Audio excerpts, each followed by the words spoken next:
Hi, Robin with Oxy-Dry, and I am doing a commercial job today, this morning. I've done this portion over here already, and I'm about to do this area. I'll go into that office a little bit, just around the corner, this area, and a little bit of an area over there. I've done this before.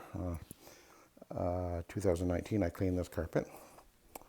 It's a community center in a gated community, and so here I am again. And today I've got a little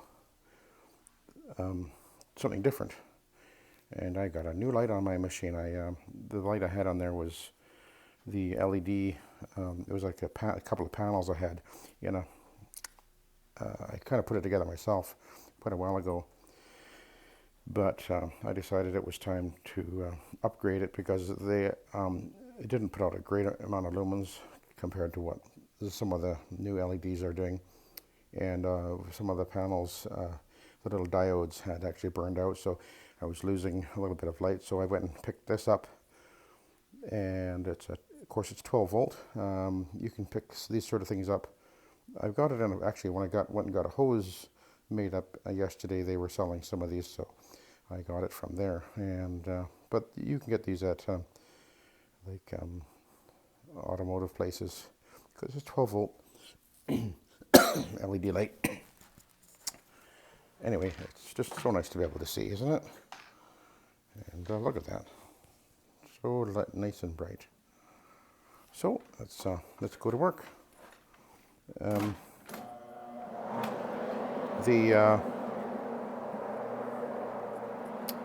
using an Iron Man, and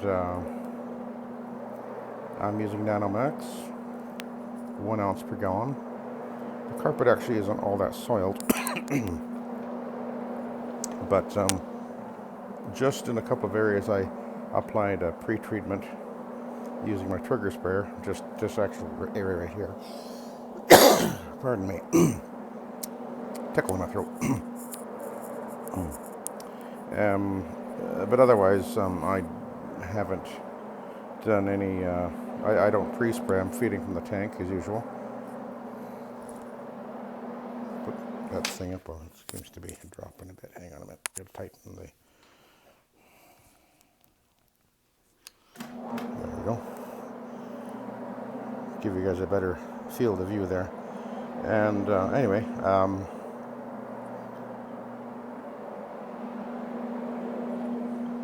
so I'm feeding down as usual, and the carpet actually doesn't really show much in the way of real soiling, just this pathway here a little bit, and other than that, that's pretty much about it. Sneak in here for 1 second. Sure you can.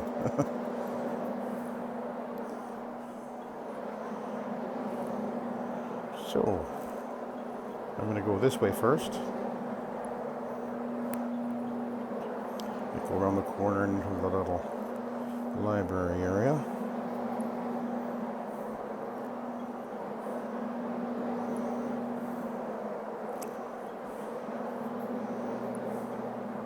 This job will probably take me about an hour, maybe, something like that. I'm not in a rush. I'm not trying to go fast.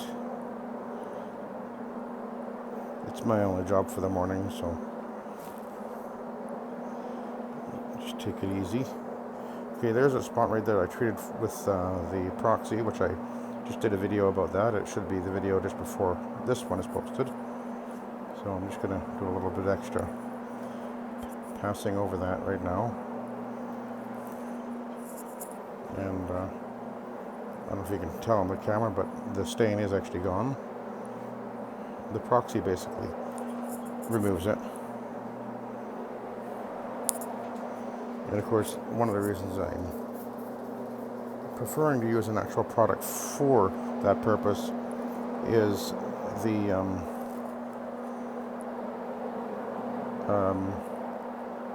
I mean, I could go buy bulk peroxide and mix up my own mix, but there are products available that work just fine. They're not expensive, and being able to produce an SDS sheet is actually an important thing for all of us who are doing this on a professional level. I mean, if you're not doing it not approaching this in a professional manner, maybe you don't care about that sort of thing. Maybe you're just kind of doing it cash under the table. You don't record your income or all of it, and you don't recognize that the way to run a business is to record all of your expenses and everything, and any of the expenses you have are write-offs against your profit. And if you aren't doing that, you're not really being professional about running your carpet cleaning as an actual professional business. And that's actually not a good thing. Because if you are doing things under the table, particularly, you could get audited, and they will figure it out that you can't hide from the tax man. One day you will possibly be very, very sorry indeed, because they have absolutely no sense of humor. They know exactly what it costs to operate these businesses. They've been auditing us little guys for, well, many, many, many years, right? So if you think you're getting away with it, you aren't. One day, all of a sudden, you get that notice, and they say, "Come on, bring in your all your receipts, and all your records and everything," and they will tell you what you actually made, even if you haven't recorded it all. They will know, and then they'll say, "By the way, you owe me $10,000. You owe the government $10,000 in taxes, and you don't have it." And they do not. They don't have any sense of humor, I'm telling you. Basically it's a false economy to think that you can do this under the table and just put money in your pocket and hide it from the big guy. And so that's one reason why recording everything that you're buying and buying professional products is what you really want to do. If you're going to be calling yourself a professional, then for crying out loud, behave as a professional. I mean, seriously. Don't play around with this. And of course, the whole safety issue, which I've addressed recently, is another major reason to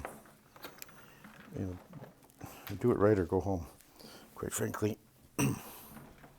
Okay, well, there's that side of the pad and that side of the pad, and get rid of that one. And we'll switch over.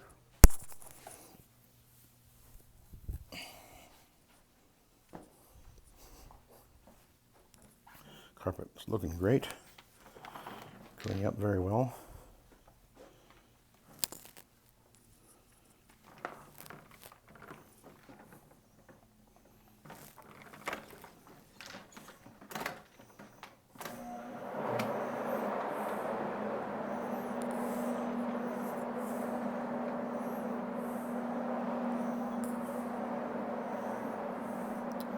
And these Iron Man work very well on this carpet.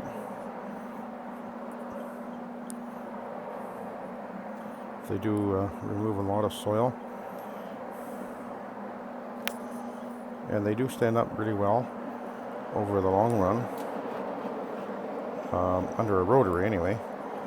I don't use them under my OP. I don't like them under my OP,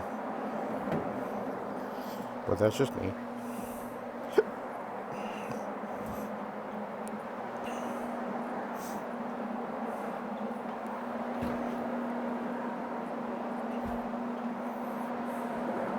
I did a bit of a pre-treatment using my trigger sprayer on this office here, so just in this traffic area here. Oops, behind the door.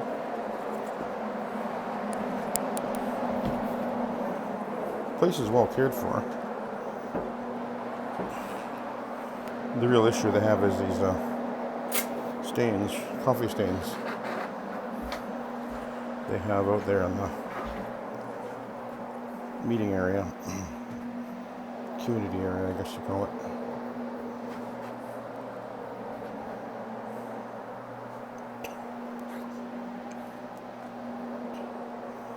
This carpet's in good shape. Okay, I'm gonna back my way out of here.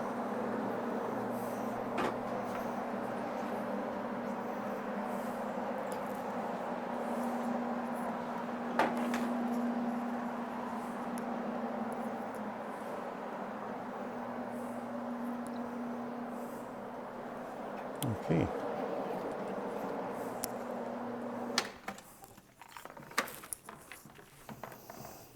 I'll just pull the slack behind me.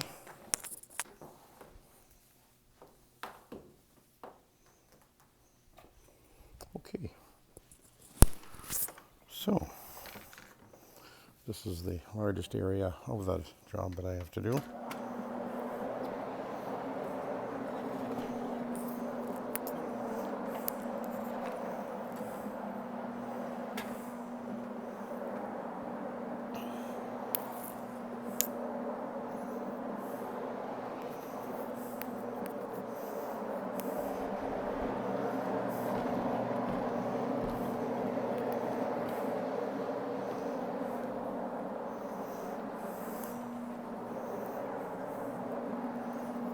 Now, what I'm going to do is I'm going to kind of give a basic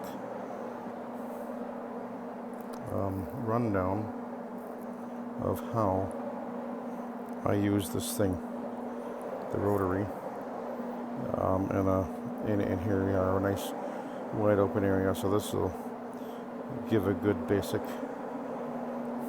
instruction on how to maneuver the machine and how to apply this solution. So what I'm going to do is we'll just head right down here. So now what we're going to see is I'm going to go to the left and go right back on the right. That's a double pass. Take a half a step forward, 50% overlap. See that? Now I could go faster on this carpet probably, but one of the most important things to remember when you're cleaning is to make sure that you do a very even job. And when using the rotary, one of the challenges that you will face is that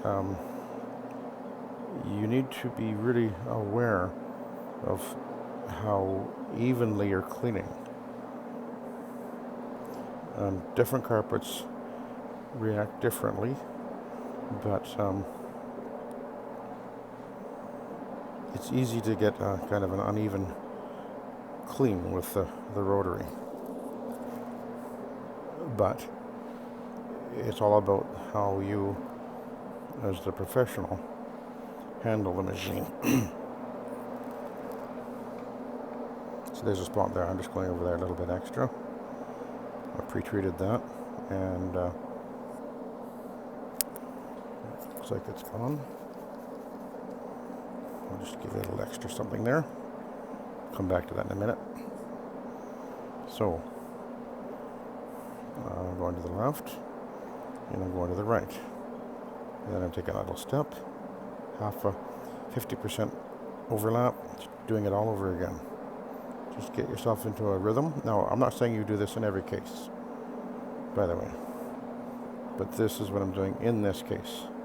But I'm just being very aware of making sure that I'm cleaning the carpet very evenly. Now, so I've got my rhythm going.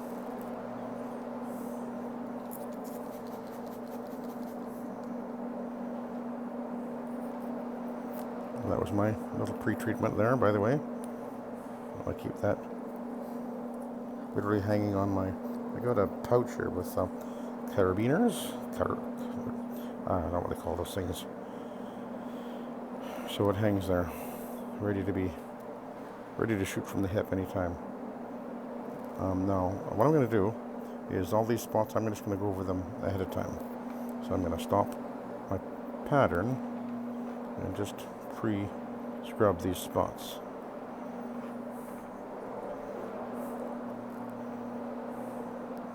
These are all probably coffee stains. I pre-treated them with the Proxy. It's in the previous video.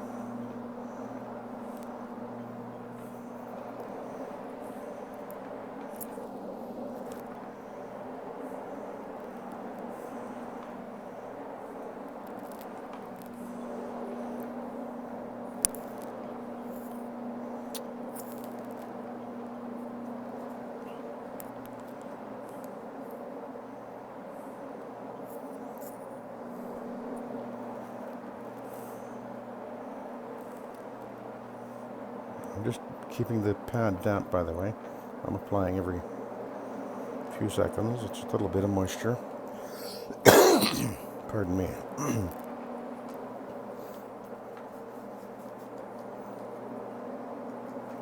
Okay, so now I'll go back to where I was, which is right here, and I will continue. So that was all pre-cleaned now, and I'm going to go back to my pattern.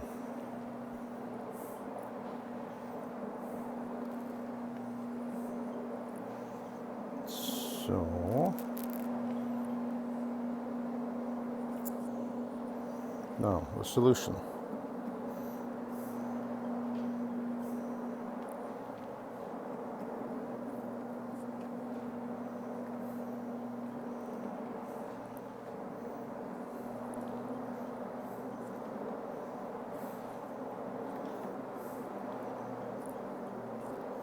Keep your eye on my hand. My finger, that's what's applying the solution.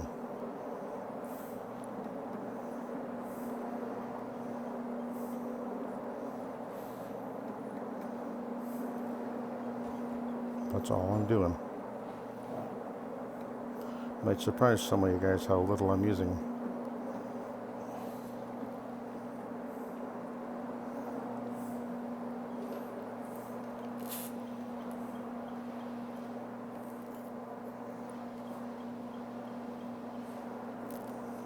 See a little something there, maybe.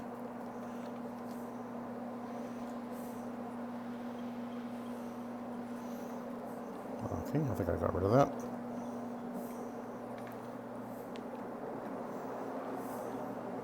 This is one of the critical things to learn when you're using the rotary with a tank, is to have the right balance of applying your solution.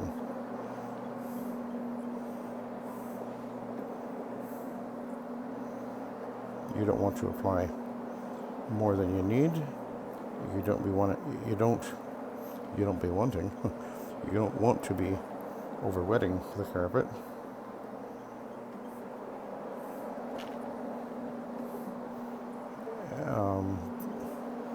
And so it takes a little bit of practice to get this just right. But you're just needing to be aware of how much solution you're applying, because you don't want to over-wet the carpet, and also you don't want to be running dry. And you can tell if you run dry, by the way. You'll feel the machine. It'll start to really pull. You'll feel the torque on your arms, and you know you're running dry. And that's one of the reasons why I don't like using the pre-spray, spraying ahead of time, because on some cases the carpet, depending on the where you're at, I mean, some carpets will dry very rapidly, and it could be a problem. Sometimes they dry too rapidly, so and then you have a tendency maybe to overcompensate by, pardon me, by spraying down more solution than you really should, and then you run the risk of actually causing wicking. So that's why using a tank gives you so much better control. And there's another couple of reasons. I'm going to pull my wire out of the way.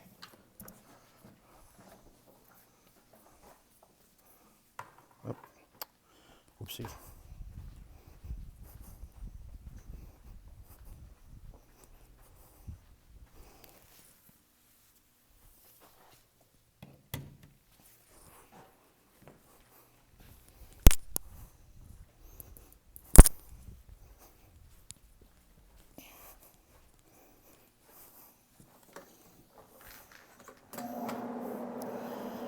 Oh, okay, there we go. But anyway, let's say you decide you don't want to have a tank for whatever reason. You prefer to spray your cleaner down. That's fine. To each his own. It's not critical. But there's a good reason, another couple of reasons why a tank is actually handy to have on your machine anyway. First reason is it gives you a place to mount your light if you want to have a light, and I certainly recommend it. Okay, that's one reason. But there's another couple of reasons. Another reason is it gives your machine a little more of a substantial appearance. Otherwise it's just a motor on a stick, which, well, it still is, except, I'm a motor on a stick with a tank. So it actually looks a little more skookum. But there's another reason, and it's really brilliant. You can carry stuff in there. Carry a few spotters, and even if you never put any solution in there, you can carry spotters and, spotting towel and a few other items. So it's handy to just to carry things. So, man, I get that stupid tickle in my throat.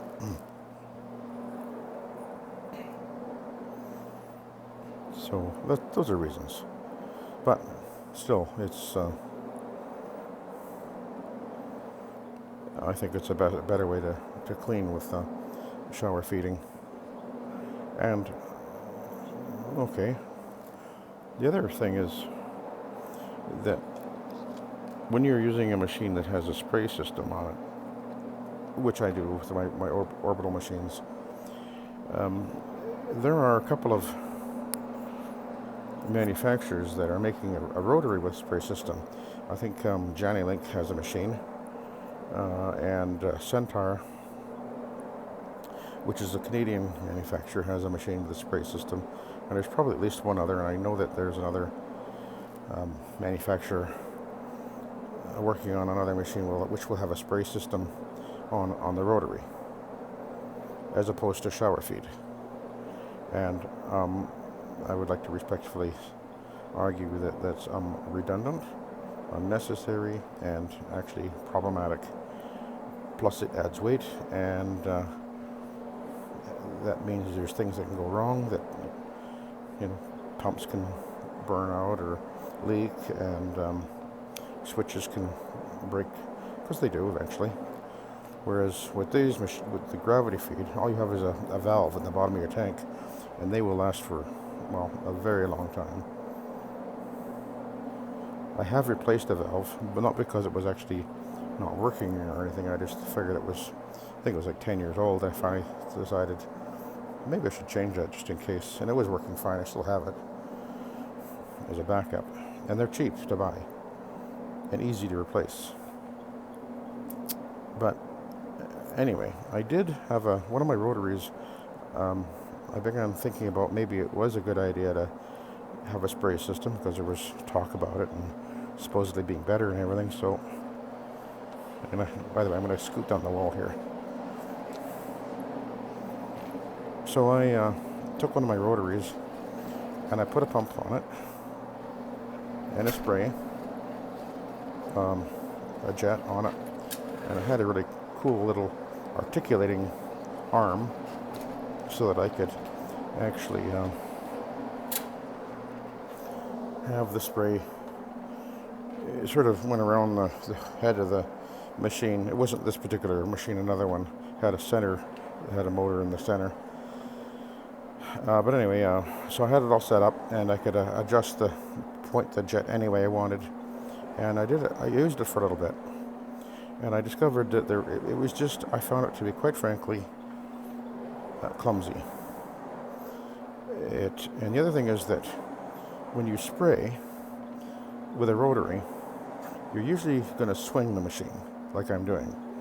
So ideally, you'd want to have your fan going in line with the machine, because as you move to the left or move to the right, and you apply the solution, you want it to,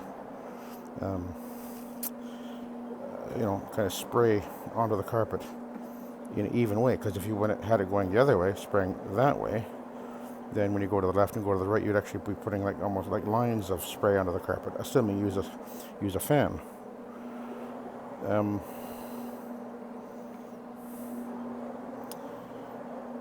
So it actually is really difficult to get a really even application then, because you've got two ways the solution is getting onto the carpet. One is the absorbent, the pad, which is damp, but the spray itself is spraying on. You actually, when you do it that way, because you wouldn't be spraying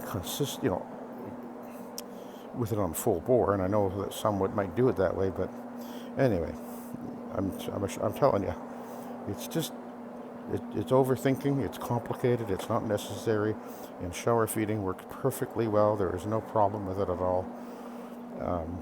There's no advantage to having a spray on a rotary. Been there, done that. I know others would disagree, but there's no problem with I mean, if you're using a shower feed, as most shower feeds work, your solution is actually applying on the perimeter of the pad, not into the center anyway. And it's certainly not going through the pad. In my case, mine's going actually right through the center of the pad. And there's a spot right in the middle of the pad of about 6 inches where it's damp on the top of the pad and through the pad, but the rest of the top of the pad is dry, bone dry. I shall show you that as soon as I'm done here in a minute. I'm almost done this section, you can see. It's coming along just fine, eh?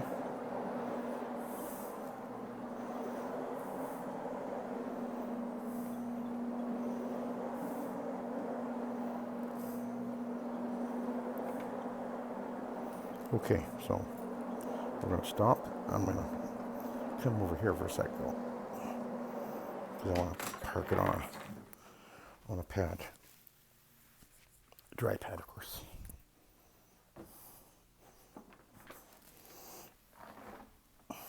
So there we go. Park that there. So the top of this pad is actually quite dry, and by the way, you can see that it is actually bleeding up a little bit through the pad. The center of the pad is actually quite damp because of my solution goes through the pad right here. So it's quite wet here, but over here it's actually dry out on the edge. It is slightly damp over here. So let's see what it looks like on the other side. Ooh, look at that. Oops. And look, isn't that interesting, eh? And by the way, one thing to know about rotaries is, in almost every case, actually in every case that I can think of, there is no weight on the center of your pad. There's nothing pushing this into the carpet. It's just floating, because the drive block only is covering this area right here. So the center doesn't have any weight, so there's no, people talk about how it twists in the middle. No, it doesn't. This doesn't even touch the carpet. There's no weight on there. Anyway, so that's where I'm at now. So I'm going to do my last section, but I thought that might be all helpful to some of you to see how that all went. So I will continue on, and hope you have a good day. Thank you for watching.